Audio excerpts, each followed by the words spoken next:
Good afternoon, everybody. You're watching the Afternoon Agenda, and we need to talk about trafficking. Packed into the back of a refrigerated lorry, running out of oxygen, the 39 Vietnamese men, women and children began to panic. They tried to escape, scratching at the doors, hammering at them, but to no avail. It was only when the driver of the lorry pulled over to check his human cargo that the true horror of what had happened was realised. They all died. On the channel, crowded onto a flimsy inflatable dinghy, you hear a hiss. The air is escaping, the dinghy is sinking. Phone calls to Border Force, Coast Guards, rescue services, they don't come soon enough. In the busiest shipping lane in the world, the freezing cold water takes its toll, and 27 people, including a pregnant woman and several children, drown or die of hypothermia. But behind these stories lies a network of human traffickers. While cocaine dealers trade in something that may well ruin lives, traffickers just trade in lives. And they're making an absolute killing, quite literally. It turns out those behind the channel crossings can make around £700,000 per boat. I mean, if it wasn't so completely deplorable, you'd actually be sitting here saying it's a tremendous business model, wouldn't you? There are millions of people who want to come to the UK. There is a European Union with open borders, a French government who, despite recently deciding not to let Brits into the country, they certainly don't mind people leaving in dinghies, do they? And then they know there's an Uber service waiting for them in the form of our Border Force and the RNLI, who will bring them over to Britain, where they almost certainly won't be deported. This is what could be regarded, mostly anyway, as a consensual form of trafficking. So people pay tens of thousands of pounds for a service that gets them to a required destination. And it's so consensual that people weren't even deterred after 27 people died. In fact, the traffickers apparently, get this, started offering €1,000 death discounts, so they'd knock a few quid off to keep up demand. But there are other types of human trafficking. People forced into slavery, people forced into the sex industry. The number of possible victims in the UK jumped to 10,613 in 2020 from 1,182 in 2012. And often, these people are just children.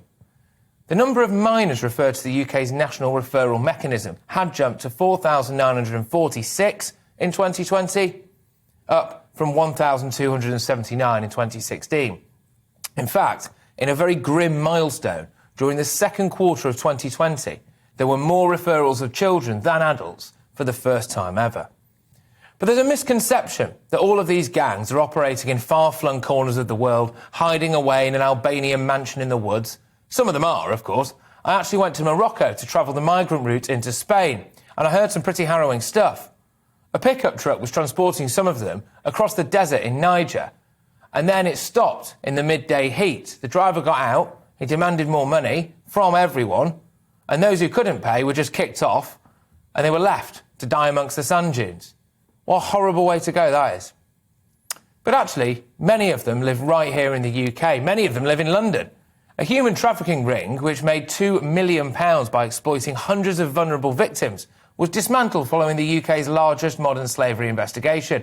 More than 400 people, many of them homeless, ex-prisoners or alcoholics, were forced to work for almost nothing after being lured to the West Midlands by a well-organised Polish gang. They were paid about 50p an hour to do manual labour whilst their captors drove around in Bentleys. Another big dog in the human trafficking world is this chap called Hazalala. He was arrested in Walthamstow and booted out of the UK for a third time. I suppose in a way, at least he knows he's good at his job. According to the National Crime Agency, the NCA, human trafficking in the UK is a rapidly growing issue and has increased by more than 80%, that's 80, since 2016 and 17.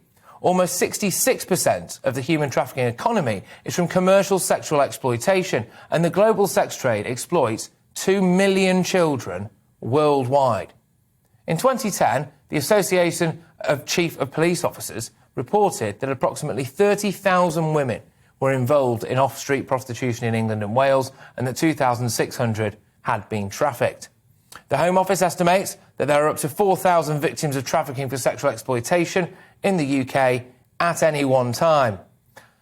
I want to know more about how these gangs operate, who they are, where they are, what we're doing to stop them. Ladies and gentlemen, today we really need to talk about trafficking.